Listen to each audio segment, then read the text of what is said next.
ಅವಿದ್ಯಾನಾಮಂತಸ್ತಿಮಿರಮಿಹಿರದ್ವೀಪನಗರಿ ಜಡಾನಾಂ ಚೈತನ್ಯಸ್ತವಕಮಕರಂದಶ್ರುತಿಜರಿ ದರಿದ್ರಾಣಾಂ ಚಿಂತಾಮಣಿ ಗುಣನಿಕಾ ಜನ್ಮಜಲದೌ ನಿಮಗ್ನಾನಾಂ ದಂಷ್ಟ್ರಾ ಮುರರಿಪೂವರಾಹಸ್ಯ ಭವತಿ. ಪ್ರಪ್ರಥಮದಲ್ಲಿ ಆದಿ ರೇಣುಕಾದಿ ಪಂಚಾಚಾರ್ಯರನ್ನ ಬಸವಾದಿ ಪ್ರಮಥರನ್ನ ಋಗ್ಮಂದಿರದಲ್ಲಿ ಧ್ಯಾನಿಸಿಕೊಂಡು ಈ ಕ್ಷೇತ್ರದ ಅಧಿಪತಿಯು ಆರಾಧ್ಯ ದೇವನಾಗಿರ್ತಕ್ಕಂತಹ ಶ್ರೀ ಅಂಬರೀಶ್ವರರ ಗದ್ದಿಗೆ ಹಣೆಮಣೆದು ಶ್ರೀ ಶಟಸ್ಥಲ ಬ್ರಹ್ಮಿ 108 ಅಭಿನವ ಗಜದಂಡ ಶಿವಾಚಾರ್ಯ ಮಹಾಸ್ವಾಮಿಗಳ ಅಡಿದಾವರಿಗೆ ಅನಂತ ಪ್ರಣಾಮಗಳನ್ನು ಸಲ್ಲಿಸಿ,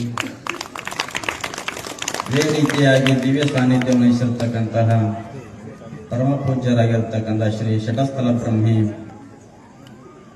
ವಾಮದೇವ ಶಿವಾಚಾರ್ಯ ಮಹಾಸ್ವಾಮಿಗಳ ಅಡಿದಾವರಿಗೆ ಅನಂತ ಪ್ರಣಾಮಗಳನ್ನು ಸಲ್ಲಿಸಿ, 5 ದಿನಗಳ ಪರ್ಯಂತರವಾಗಿ ನಿಮಗೆ ಸಿದ್ಧಲಿಂಗ ಜಗದ್ಗುರುಗಳವರ ಪುರಾಣವನ್ನು ನಿಮಗೆ ತಿಳಿಯುವಂತೆ ಹೇಳಿರತಕ್ಕಂತಹ ಆತ್ಮೀಯರಾಗಿರ್ತಕ್ಕಂತಹ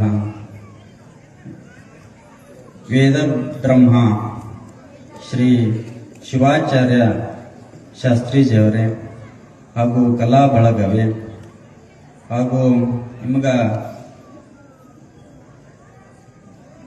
5 ದಿನಗಳ ಪರ್ಯಂತರವಾಗಿ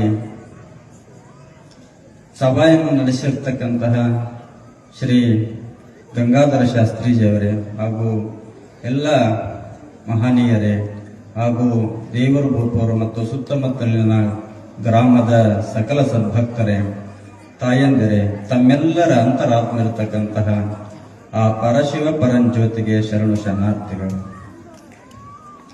ನೆರೆ ಕೇಳು ಕೇಳುವುದನ್ನು ಅರಿದುದನ್ನು ಮರೆಯದರು. ಇಷ್ಟತನ ಸಿದ್ಧಲಿಂಗ ಜಗದ್ಗುರುಗಳ ಬಗ್ಗೆ ಸವಿಸ್ತರವಾಗಿ ಅವರ ಪವಾಡಗಳನ್ನು ತಮಗೆ ತಿಳಿಯುವಂತ ಹೇಳಿರ್ತಕ್ಕಂಥ ಶಾಸ್ತ್ರೀಜಿಯವರು ಏನ್ ಹೇಳಿದ್ರಪ್ಪ?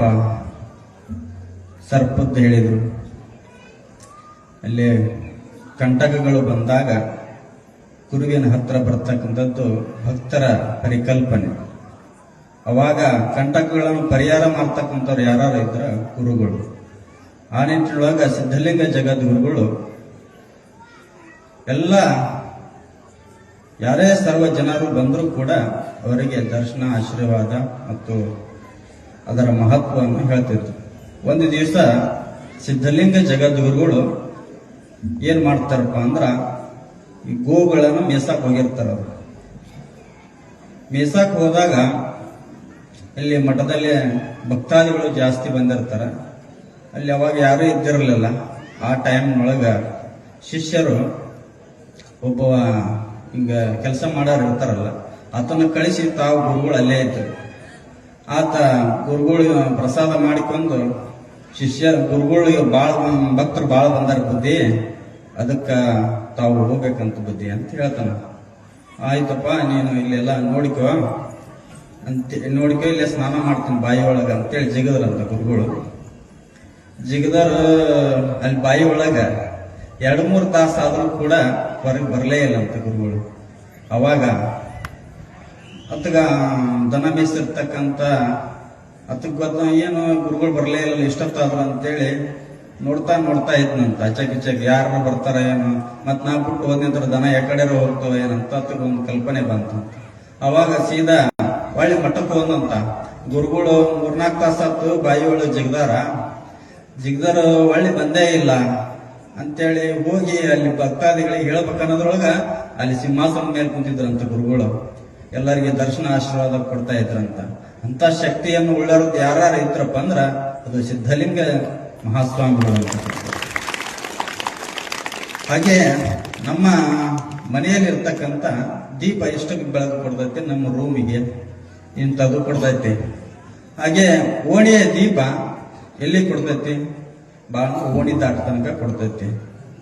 ಓಣಿ ದಾರಿ ದೀಪ ನೀವು ಎಲ್ಲಿ ತನಕ ಹೋಗ್ತೀರಿ ಅಲ್ಲಿ ತನಕ ಬೆಳಕು ಕೊಡ್ತೈತಿ. ಯಾವಾಗ್ಲೂ ನಾವು ದಾರಿ ದೀಪದ ಬೆನ್ನ ಹತ್ತಬೇಕೇ ಹೊರತು ಮನೆಯ ದೀಪವನ್ನಾಗ್ಲಿ ಓಣಿಯ ದೀಪವನ್ನಾಗ್ಲಿ ಬೆನ್ನ ಹತ್ತಕ್ಕೆ ಹೋಗಬಾರ್ದು. ಆ ಜೀವನವನ್ನು ಯಾರು ನಡೆಸಿದ್ರಪ್ಪ ಅಂದ್ರೆ ಅದು ಸಿದ್ಧಲಿಂಗ ಜಗದ್ಗುರುಗಳು, ಎಲ್ಲರಿಗೂ ಮಾರ್ಗದರ್ಶನ ಮಾಡ್ತಕ್ಕಂಥ ಪೂಜ್ಯರು. ಆ ನಿಟ್ಟಿನೊಳಗ ತಾವು ಒಳ್ಳೆ ನೀತಿ ನಿಯಮ ಆಚಾರ ವಿಚಾರಗಳನ್ನು ತಿಳ್ಕೊಂಡು ಒಳ್ಳೆಯ ಜೀವನವನ್ನು ನಡೆಸಿದಾಗ ಮಾತ್ರ ಜೀವನ ಸ್ವಾರ್ಥಕ ಆಗ್ತೈತಿ. ಆ ನಿಟ್ಟಿನೊಳಗ ತಾವೆಲ್ಲರೂ ನಡೆಯಿರಿ ಅಂತಕ್ಕಂಥ ಮಾತನ್ನು ಹೇಳ್ತಾ 2 ಮಾತುಗಳ ವಿರಾಮ ಕೊಡ್ತೇವೆ. ಶುಭ.